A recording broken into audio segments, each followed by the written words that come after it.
അതുപോലെ ഞങ്ങളെ കേൾക്കുന്ന എല്ലാ പ്രിയമുള്ളവർക്കും ഞങ്ങളുടെ ക്രിസ്തീയ വന്ദനങ്ങളെ ഈ സമയത്ത് അറിയിക്കുകയാണ്. ഇന്ന് ഈ ജംഗ്ഷനിൽ ഞങ്ങൾ വന്നു നിൽക്കുന്നത് ഏതെങ്കിലും മതത്തിന്റെ വക്താക്കളായിട്ടല്ല, ഏതെങ്കിലും രാഷ്ട്രീയ നിലയിലുള്ള പ്രസംഗങ്ങൾ പ്രസംഗിക്കുവാനല്ല, മറിച്ച് ഈ ലോകത്തിലുള്ള സകല മാനവജാതിയുടെ രക്ഷയ്ക്ക് കാരണമായി തീർന്ന കർത്താവായ യേശു ക്രിസ്തുവിന്റെ രക്ഷയുടെ സന്ദേശവുമായിട്ടാണ് ഇന്ന് പകൽ ഈ ജംഗ്ഷനിൽ ഞങ്ങൾ നിങ്ങളെ അഭിസംബോധന ചെയ്യുന്നത്. സയൻസും കണ്ടുപിടുത്തങ്ങളും ടെക്നോളജികളുമെല്ലാം വർദ്ധിച്ചുകൊണ്ടിരിക്കുന്ന ഈ കാലഘട്ടത്തിൽ മനുഷ്യന്റെ ധാർമ്മികത എന്ന് പറയുന്നത് വളരെ അധപ്പതിച്ചുകൊണ്ടിരിക്കുന്ന ഒരു കാലഘട്ടത്തിലാണ് നാം എല്ലാവരും ഇന്ന് എത്തി നിൽക്കുന്നത്. മറ്റുള്ള സംസ്ഥാനങ്ങളെ അപേക്ഷിച്ച് നമ്മുടെ കേരള സംസ്ഥാനത്തിന് ഒരു പ്രത്യേകതയുണ്ട്. 100% സാക്ഷരത കൈവരിച്ച ഏക സംസ്ഥാനം എന്ന് പറയുന്നത് നമ്മുടെ കൊച്ചു കേരളമാണ്. അതുപോലെ തന്നെ ഭരണകൂടങ്ങളുമായി താരതമ്യം ചെയ്യുമ്പോൾ എന്തുകൊണ്ടും നല്ല ഭരണകൂടങ്ങൾ, പോലീസ് അധികാരികൾ നമ്മുടെ കൊച്ചു കേരളത്തിൽ ഉണ്ട്. എന്നാൽ ഇതെല്ലാം നിലനിൽക്കുമ്പോൾ തന്നെ ഇന്ന് പത്രമാധ്യമങ്ങളിൽ കൂടിയും സോഷ്യൽ മീഡിയ വഴിയും നമ്മൾ എല്ലാ ദിവസവും കേട്ടുകൊണ്ടിരിക്കുന്ന വാർത്തകൾ കേൾക്കുമ്പോൾ ഈ സാക്ഷര കേരളത്തിൽ തലകുനിച്ചു നിൽക്കുന്ന അവസ്ഥയാണ് ഇന്ന് ജനത്തിനുള്ളത്. നമുക്കറിയാം, മറ്റ് മുൻകാലങ്ങളെ അപേക്ഷിച്ച് ഇന്ന് ഈ കമ്പ്യൂട്ടർ യുഗത്തിൽ, ഈ 2025-ൽ മറ്റ് മുൻകാലങ്ങളിൽ നിന്നും വ്യത്യസ്തമായി കൂടുതലായി മയക്കുമരുന്നും മദ്യത്തിനും അതുപോലെ ലഹരി വസ്തുക്കളുടെയും ഉപയോഗം ഇന്ന് കേരളത്തിൽ നിരവധിയായി കൂടുതലായി വർദ്ധിച്ചു വന്നുവരിക്കുന്ന ഒരു കാലഘട്ടത്തിലാണ് നാം എത്തി നിൽക്കുന്നത്. കൊച്ചുകുട്ടികൾ മുതൽ മുതിർന്നവർ വരെ ഇതിനകത്ത് അടിമയായി മാറിക്കൊണ്ടിരിക്കുന്നു. ഡെയിലി നമ്മുടെ വീട്ടുമുറ്റത്ത് വന്നു വീഴുന്ന പത്രമാധ്യമങ്ങളിൽ കൂടെയും അതുപോലെ സോഷ്യൽ മീഡിയയിൽ കൂടിയും നമ്മൾ കേട്ടുകൊണ്ടിരിക്കുന്ന വാർത്തകൾ ഒന്ന് എടുത്ത് പരിശോധിച്ചാൽ അതിൽ നിന്നും നമുക്ക് മനസ്സിലാകുന്ന ചില കാര്യങ്ങളുണ്ട്. മനുഷ്യൻ മൃഗത്തിന് തുല്യമായ രീതിയിൽ ഇന്ന് ലോകത്തിൽ നടന്നുകൊണ്ടിരിക്കുന്ന അനേക സംഭവങ്ങൾ നമുക്ക് അതിൽ നിന്നും മനസ്സിലാക്കുവാനായിട്ട് കഴിയും. മനുഷ്യൻ മൃഗമാണോ എന്ന് ചോദിച്ചാൽ ഒരിക്കലുമല്ല.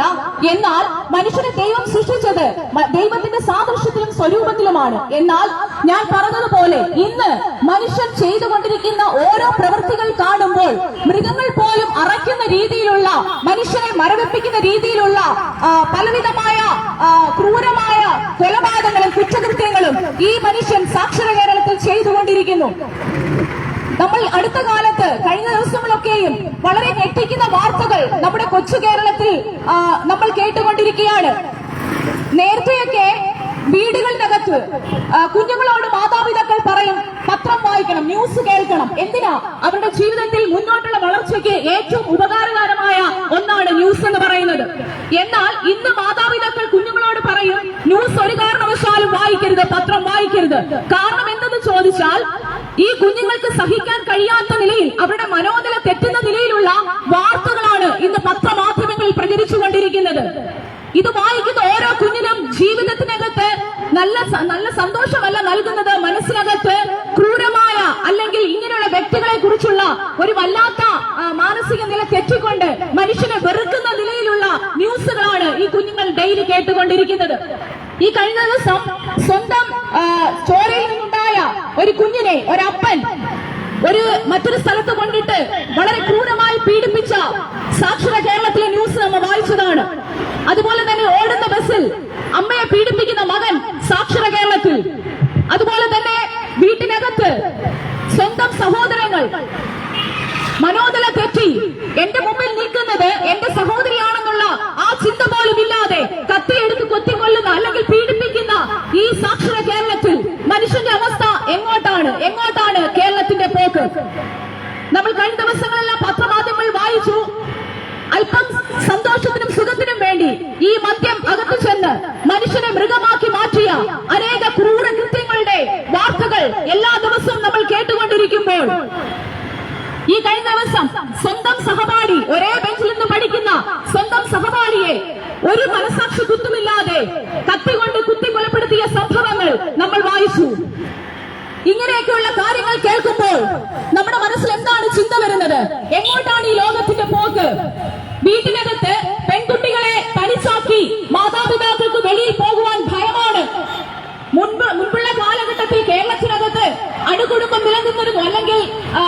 കൂട്ടുകുടുംബം നിലനിന്നിരുന്നു. വളരെ സമാധാനവും സന്തോഷവും കേരളത്തിനകത്തുള്ള ജനങ്ങൾ അനുഭവിച്ചുകൊണ്ടിരുന്നു.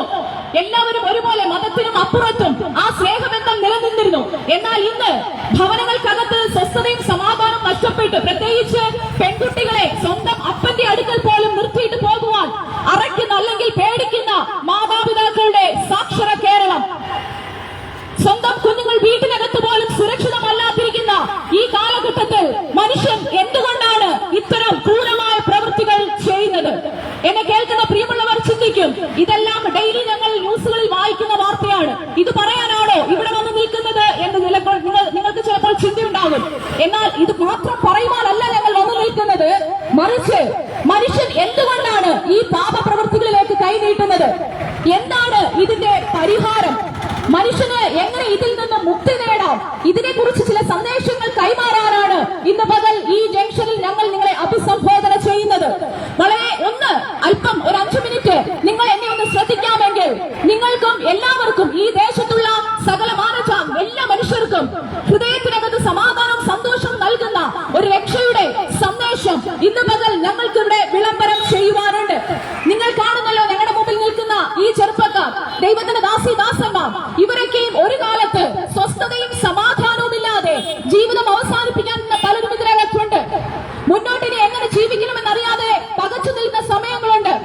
എന്നാൽ ഇന്ന് ഈ ജംഗ്ഷനിൽ ഞങ്ങൾ വിളിച്ചു പറയട്ടെ, ഇവരൊക്കെ ഒരു കാലത്ത് ഇങ്ങനെ മാനസികമായി വളരെ ഭാരപ്പെട്ട് നിൽക്കുന്ന സമയത്ത് കർത്താവായ യേശു ക്രിസ്തുവിന്റെ രക്ഷയുടെ സന്ദേശം കേട്ട് ജീവിതത്തിലേക്ക് മടങ്ങി വന്ന വ്യക്തികളാണ്. അതുകൊണ്ട് കർത്താവായ യേശു ക്രിസ്തുവിന്റെ ഈ രക്ഷയുടെ സന്ദേശം അഥവാ സുവിശേഷം എന്ന നല്ല വർത്തമാനം ഒരു വ്യക്തിയുടെ ജീവിതത്തിൽ പ്രവേശിക്കുമ്പോൾ ആ വ്യക്തിയുടെ ജീവിതം മാറി മറിയും. നിരവധി തെളിവുകൾ, അനേക സാക്ഷ്യങ്ങൾ ഞങ്ങൾക്ക് പറയുവാനുണ്ട്. കുടിച്ച് വഴിയരികിൽ കിടക്കുന്ന വീട്ടുകാർക്കും നാട്ടുകാർക്കും തലവേദനയായി മാറി പോലീസ് മേധാവികൾക്കോ അധികാരങ്ങൾക്കോ ആ വ്യക്തികളെ മാറ്റുവാൻ കഴിയാതിരിക്കുന്ന അനേക ചെറുപ്പക്കാർക്ക് ഈ യേശുക്രിസ്തുവിന്റെ സന്ദേശം അവരുടെ കാതുകളിൽ എത്തപ്പെട്ടപ്പോൾ അവർ ജീവിതത്തിലേക്ക് മടങ്ങി വന്ന അനേക സാക്ഷ്യങ്ങൾ, വീട്ടുകാർക്കും നാട്ടുകാർക്കും സമൂഹത്തിനും അവർ നല്ലവരായി മാറിയ അനേക ചരിത്രങ്ങൾ, അനേക സാക്ഷ്യങ്ങൾ ഞങ്ങൾക്ക് പറയുവാനുണ്ട്. കൊടും കുറ്റവാളിയായി ക്രൂരമായ കൊലപാതകങ്ങൾ ചെയ്ത് ജയിലിനകത്ത് കിടക്കുന്ന അനേക കുറ്റവാളികൾ അവരുടെ അടുക്കിലേക്ക് ഈ സന്ദേശം എത്തിയപ്പോൾ ഒരു തുണ്ട് പേപ്പർ വായിച്ച് യേശു ക്രിസ്തു പാപികളെ രക്ഷിക്കുന്നു, മനം തകർന്നവരെ ആശ്വസിപ്പിക്കുന്നു, കർത്താവായ യേശു ക്രിസ്തു കൂടി രക്ഷയുണ്ട് എന്ന വർത്തമാനം അവരുടെ കാതുകളിൽ എത്തിയപ്പോൾ അവരുടെ ആ പഴയ സ്വഭാവത്തെ മാറ്റിവെച്ചുകൊണ്ട് ഇനി ഒരു നന്മയുടെ ജീവിതം എനിക്ക് വേണമെന്ന് പറഞ്ഞുകൊണ്ട് ദൈവത്തിന് മുമ്പാകെ സറണ്ടർ ചെയ്ത അനേക കൊടും കുറ്റവാളികളുടെ ചരിത്രത്തെ ഇന്ന് കേരളം വിളിച്ചു പറയുകയാണ്. അതുകൊണ്ട് ഞങ്ങൾക്ക് ധൈര്യത്തോടെ ഇത് പ്രസ്താവിക്കുവാൻ കഴിയും. കാരണം ഇത് മനുഷ്യന് നന്മയിലേക്ക് നയിക്കുന്ന സുവിശേഷമാണ്. കർത്താവായ യേശു ക്രിസ്തുവിന്റെ സുവിശേഷത്തിന്റെ പ്രത്യേകത ഇത് അക്രമത്തിന്റെ സന്ദേശമല്ല, ഇത് വാളിന്റെ സന്ദേശമല്ല, ഇത് മറ്റേതെങ്കിലും രീതിയിലുള്ള നിർബന്ധിത പ്രവർത്തനമല്ല, മറിച്ച് ഇത് സ്നേഹത്തിന്റെ, സമാധാനത്തിന്റെ, രക്ഷയുടെ സന്ദേശമാണെന്ന് ഞങ്ങൾക്ക് അഭിമാനത്തോടെ ഈ ജംഗ്ഷനിൽ നിന്ന് വിളിച്ചു പറയുവാനായി കഴിയും. എന്തുകൊണ്ടാണ് മനുഷ്യൻ ഇങ്ങനെ പാപപ്രവൃത്തികൾ ചെയ്യുന്നത്? ഈ മനുഷ്യന്റെ ഹൃദയത്തിനകത്ത് ഒരു അദൃശ്യ ശക്തി, ഇരുളെന്ന് പറയുന്ന ഒരു ഇരുട്ട്, തിന്മയുടെ ശക്തി ഈ മനുഷ്യന്റെ ഹൃദയത്തിനകത്ത് പ്രവേശിച്ചിട്ടുണ്ട്. ആ ഇരുളിനെ ഒരു മനുഷ്യന്റെ ഹൃദയത്തിൽ നിന്ന് മാറ്റിക്കളയുവാൻ ഇന്ന് ഈ കാണുന്ന ഭരണകൂടത്തിനോ പോലീസ് അധികാരികൾക്കോ അതുപോലെ സയൻസിനോ ടെക്നോളജികൾക്കോ കണ്ടുപിടുത്തങ്ങൾക്കോ ഒന്നും കഴിയാതിരിക്കുമ്പോൾ ഒരു മനുഷ്യന്റെ ഹൃദയത്തിലെ തിന്മ അഥവാ ഇരുട്ട്, അതിന് വിശുദ്ധ ബൈബിൾ വിളിക്കുന്ന പേരാണ് പാപം. ഈ പാപത്തെ മനുഷ്യന്റെ ഹൃദയത്തിൽ നിന്ന് പുറത്തു കളയുവാൻ ഈ ലോകത്തിൽ ഒറ്റയൊരു ഇസങ്ങൾക്കോ കണ്ടുപിടുത്തങ്ങൾക്കോ കഴിയാതിരിക്കുമ്പോൾ ഇന്ന് പകൽ ഈ ജംഗ്ഷനിൽ നിന്ന് ഞങ്ങൾക്ക് സന്തോഷത്തോടെ വിളിച്ചു പറയുവാൻ കഴിയും, ഒരു മനുഷ്യന്റെ ഹൃദയത്തിനകത്തിരിക്കുന്ന പാപ സ്വഭാവത്തെ, ഇരുട്ടിനെ അവന്റെ ഉള്ളിൽ നിന്നും പുറത്താക്കണമെങ്കിൽ ആ മനുഷ്യന്റെ ഹൃദയത്തിനകത്തേക്ക് ഒരു വെളിച്ചം കടന്നു വന്നേ മതിയാകൂ. അപ്പോൾ ചോദിക്കും, ആരാണ് ഈ വെളിച്ചം? എങ്ങനെ ഈ മനുഷ്യന്റെ ഹൃദയത്തിൽ നാം ആ ഇരുട്ട് പുറത്തു പോകും? അതിന്റെ ഉത്തരമാണ് ഇന്നേക്ക് 2025 വർഷങ്ങൾക്ക് മുമ്പ് പാലസ്തീന്റെ പച്ചമണ്ണിൽ നിന്നുകൊണ്ട് ഒരു ഗുരുനാഥൻ ഇങ്ങനെ വിളിച്ചു പറഞ്ഞു, ഞാൻ ലോകത്തിന്റെ വെളിച്ചമാകുന്നു. എന്നിൽ വിശ്വസിക്കുന്നവൻ ഇരുളിൽ വസിക്കാതെ വെളിച്ചത്തിൽ വസിക്കും. ഞാൻ തന്നെ വഴിയും സത്യവും ജീവനുമാകുന്നു എന്ന് അരുളി ചെയ്ത സർവശക്തനായ സാക്ഷാൽ ദൈവമായിരിക്കുന്ന കർത്താവായ യേശു ക്രിസ്തു അരുളി ചെയ്തു. അതുകൊണ്ട് ഈ വെളിച്ചമാകുന്ന ക്രിസ്തു ഒരു മനുഷ്യന്റെ ഹൃദയത്തിനകത്ത് പ്രവേശിക്കുമ്പോൾ ആ മനുഷ്യന്റെ അകത്തിരിക്കുന്ന തിന്മ എന്ന ആ ഇരുളിനെ, ആ പാപ സ്വഭാവത്തെ എന്നേക്കുമായി പുറത്താക്കിക്കൊണ്ട് ആ മനുഷ്യന്റെ ജീവിതത്തെ പ്രകാശമാക്കി മാറ്റുന്ന ഒന്നാണ് സുവിശേഷം. എനിക്ക് ധൈര്യത്തോടെ ഇവിടെ വിളിച്ചു പറയുവാൻ കഴിയും, ഈ സുവിശേഷം എവിടേക്ക് കടന്നു ചെന്നിട്ടുണ്ടോ അവിടെയെല്ലാം മനുഷ്യന് സ്വാതന്ത്ര്യമുണ്ടായി. ഈ സുവിശേഷം എവിടേക്ക് കടന്നു ചെന്നിട്ടുണ്ടോ മനുഷ്യൻ നന്മയിലേക്ക് വരുവാൻ ഇടയായി. ഈ സുവിശേഷം ഏതൊക്കെ കുടുംബത്തിനകത്ത് കടന്നു ചെന്നിട്ടുണ്ടോ ആ കുടുംബത്തിന് സമാധാനം, സ്വസ്ഥതയും ഉണ്ടായി. ഇന്ന് നമുക്കറിയാം, അനേക കുടുംബങ്ങൾ തകർന്നുകൊണ്ടിരിക്കുകയാണ്. അനേക തലമുറകളെ പേടിച്ച് മാതാപിതാക്കൾ വളരെയധികം ഭാരത്തോടെ ഇരിക്കുകയാണ്. എന്നാൽ ഈ നന്മയുടെ സുവിശേഷം അനേക കുടുംബങ്ങൾക്കകത്ത് ദൈവത്തിന്റെ സമാധാനവും സ്വസ്ഥതയും കൈവന്ന് അനേക കുടുംബങ്ങൾ വിളിച്ചു പറഞ്ഞു, ഞങ്ങൾ കർത്താവിന്റെ സുവിശേഷം കേട്ടതുകൊണ്ട് ഞങ്ങൾ ഇന്ന് ജീവിതത്തിൽ സമാധാനവും സന്തോഷവും അനുഭവിക്കുന്നു. പ്രിയ സ്നേഹിത, സഹോദര, മാതാവേ, പിതാവേ, ഞങ്ങൾക്ക് ഈ ജംഗ്ഷനിൽ നിന്നുകൊണ്ട് ഒരുമിച്ച് ഞങ്ങൾക്ക് വിളിച്ചു പറയുവാൻ കഴിയും, കർത്താവായ യേശു ക്രിസ്തുവിൽ വിശ്വസിക്കാം, എന്നാൽ നീയും നിന്റെ കുടുംബവും രക്ഷ പ്രാപിക്കും. അതുപോലെ തന്നെ വിശുദ്ധ ബൈബിൾ പ്രഖ്യാപിക്കുന്ന മറ്റൊരു വചനമാണ്, മറ്റൊരുത്തനിലും രക്ഷ ഇല്ല. നാം രക്ഷിക്കപ്പെടുവാൻ ആകാശത്തിന് കീഴിൽ മനുഷ്യരുടെ ഇടയിൽ നൽകപ്പെട്ട ഏക നാമം കർത്താവായ യേശു ക്രിസ്തുവിന്റെ നാമം മാത്രമാണെന്ന് ഉറക്കെ പ്രഖ്യാപിക്കുവാൻ ഞങ്ങൾക്ക് സന്തോഷവും അഭിമാനവുമുണ്ട്. ഇന്ന് ഈ സന്ദേശം കേൾക്കുന്ന നിങ്ങളുടെ ഹൃദയത്തിനകത്ത് ഒരുപക്ഷെ നിരവധി ചോദ്യങ്ങൾ ഉണ്ടാകും. ഇത് മതം മാറ്റുന്ന പ്രസംഗമാണോ, പെന്തക്കോസ്തുകാരുടെ സന്ദേശമാണോ എന്നൊക്കെ നിങ്ങൾ ഒരുപക്ഷെ ഹൃദയത്തിൽ ചിന്തിക്കുന്നുണ്ടാകും. എന്നാൽ ഞാൻ അങ്ങനെയായിരുന്നെങ്കിൽ ഞാനല്ല ഇവിടെ പ്രസംഗിക്കേണ്ടിയിരുന്നത്, മറിച്ച് ഏതെങ്കിലും ക്രിസ്ത്യാനി ആയിരുന്നേനെ ഇവിടെ പ്രസംഗിക്കേണ്ടിയിരുന്നത്. കാരണം എന്തെന്ന് ചോദിച്ചാൽ എന്റെ പേര് ജാസ്മിൻ ഇസ്മായിൽ എന്നാണ്. ഞാനൊരു മുസ്ലിം കുടുംബത്തിൽ ജനിച്ച് വളർത്തപ്പെട്ട ഒരു വ്യക്തിയാണ്. എന്റെ ഉമ്മയും വാപ്പയും 2 സഹോദരങ്ങളും എനിക്കുണ്ട്.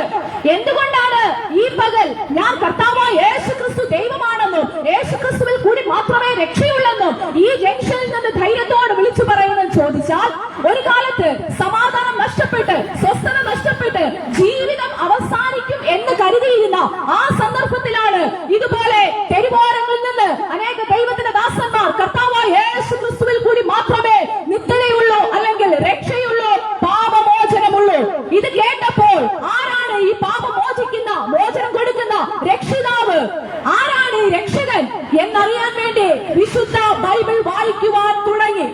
ഇന്ന് പകൽ അഭിമാനത്തോടെ, സന്തോഷത്തോടെ എനിക്ക് ഈ ജംഗ്ഷനിൽ വിളിച്ചു പറയുവാൻ കഴിയും, വിശുദ്ധ ബൈബിൾ ഒരു മതഗ്രന്ഥം അല്ലവേ അല്ല, മനുഷ്യനെ നന്മയിലേക്ക് നടത്തുന്ന മാർഗമാണ്, ദൈവത്തിലേക്ക് അടുപ്പിക്കുന്ന മാർഗമാണ് യേശു ക്രിസ്തുവിന്റെ ബൈബിളിലെ നിത്യമൊഴികൾ സന്ദേശം എന്ന് പറയുന്നത്. ഇത് വായിച്ചപ്പോൾ എന്റെ അകത്ത് വളരെയധികം സമാധാനം കടന്നു വന്നു. ആത്മഹത്യയുടെ വക്കിൽ നിന്ന് എന്റെയും എന്റെ കുടുംബത്തെയും യേശു ക്രിസ്തുവിന്റെ രക്ഷയുടെ സന്ദേശം അഥവാ വിശുദ്ധ തിരുവെഴുത്ത് വായിച്ചപ്പോൾ എന്റെ ഹൃദയം തുറക്കുവാൻ ഇടയായി. ആത്മഹത്യയുടെ ചിന്ത എന്റെ ഭവനത്തിൽ നിന്ന് മാറിപ്പോയി. ഞങ്ങൾക്ക് നഷ്ടപ്പെട്ട സമാധാനം ഞങ്ങളുടെ ഭവനത്തിൽ മടക്കി തന്നു.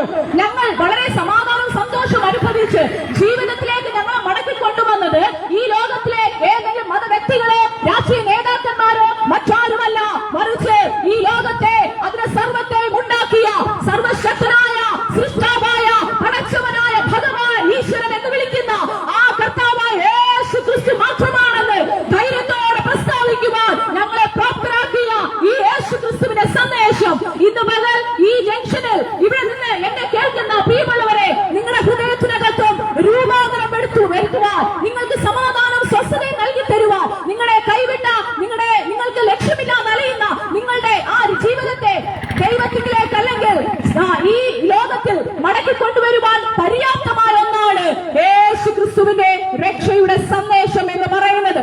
അതുകൊണ്ട് ഞാനും എന്റെ കുടുംബവും ഇന്ന് 22 വർഷമായി കർത്താവായ യേശു ക്രിസ്തുവിനെ സ്വന്തം രക്ഷിതാവായി സ്വീകരിച്ച് ഞാൻ എന്റെ സൃഷ്ടാവിനെ തിരിച്ചറിഞ്ഞു. ഇന്ന് വളരെ സന്തോഷത്തോടെ എനിക്ക് വിളിച്ചു പറയുവാൻ കഴിയും, ഞാൻ ഇന്ന് ഈ ജംഗ്ഷനിൽ മരിച്ചു വീണാൽ അടുത്ത നിമിഷം എനിക്ക് ജീവിക്കും. മരണത്തിനപ്പുറം മനുഷ്യനൊരു ജീവിതമുണ്ടോ? ഉണ്ടെന്ന് വ്യക്തമായി പഠിപ്പിക്കുന്ന ഒന്നാണ് വിശുദ്ധ ബൈബിൾ. ഈ ലോകത്തിൽ എല്ലാ ഗ്രന്ഥങ്ങളും പറയുന്നു, അസത്യത്തിൽ നിന്ന് എന്നെ സത്യത്തിലേക്ക് നയിക്കണം, ഇരുളിൽ നിന്ന് എന്നെ വെളിച്ചത്തിലേക്ക് കൊണ്ടുവരണം. ആര് കൊണ്ടുവരും? അതിന് ഉത്തരമാണ് വിശുദ്ധ ബൈബിൾ. അതുകൊണ്ട് ഇന്ന് പകൽ എനിക്ക് ജംഗ്ഷൻ വിളിച്ചു പറയുവാൻ ഒരു കാര്യമുണ്ട്. മനുഷ്യനെ ഇരുളിൽ നിന്നും അസത്യത്തിൽ നിന്നും പുറത്തു കൊണ്ടുവരുന്ന ഒരു സർവശക്തനായ ദൈവം ഇന്ന് പകൽ ജീവിക്കുന്നത് കൊണ്ട് ആ ജീവനുള്ള സാക്ഷ്യമായിട്ട് ഇന്ന് ഞാൻ നിങ്ങളുടെ മുമ്പിൽ നിൽക്കുന്നു. മരിച്ചു കഴിഞ്ഞാൽ മനുഷ്യൻ എന്ത് സംഭവിക്കുമെന്ന് വളരെ വ്യക്തമായി പഠിപ്പിക്കുന്ന ഒരു വേദഗ്രന്ഥമാണ് വിശുദ്ധ ബൈബിൾ എന്ന് പറയുന്നത്. അതുകൊണ്ട് മനുഷ്യൻ മരിച്ചാലും അവനൊരു നിത്യതയുണ്ട്, മനുഷ്യൻ മരിച്ചാലും അവൻ ജീവിക്കും. ആരുടെ കൂടെ? ഈ ലോകത്തിൽ മനുഷ്യനെ സൃഷ്ടിച്ച സൃഷ്ടാവായ ദൈവത്തിനോടൊപ്പം ഈ സൃഷ്ടി വീണ്ടും ജീവിക്കും. അങ്ങനെ ജീവിക്കുവാൻ സർവശക്തനായ ദൈവം, പിതാവായ ദൈവം ഈ ലോകത്തിലേക്ക് അയച്ചതാണ് കർത്താവായ യേശു ക്രിസ്തു. കർത്താവായ യേശു ക്രിസ്തു ഈ ഭൂമിയിൽ ഭൂജാതനായി മരിച്ച് അടക്കപ്പെട്ട് ഉയർത്തെഴുന്നേറ്റ് അവൻ വീണ്ടും വരുമെന്ന് വിശുദ്ധ തിരുവെഴുത്ത് വിളിച്ചു പറയുന്നു. ആരെ ചേർക്കാനാണ് കർത്താവ് യേശു ക്രിസ്തു വീണ്ടും വരുന്നത്? ഞാനൊരു ഉദാഹരണം പറയാം.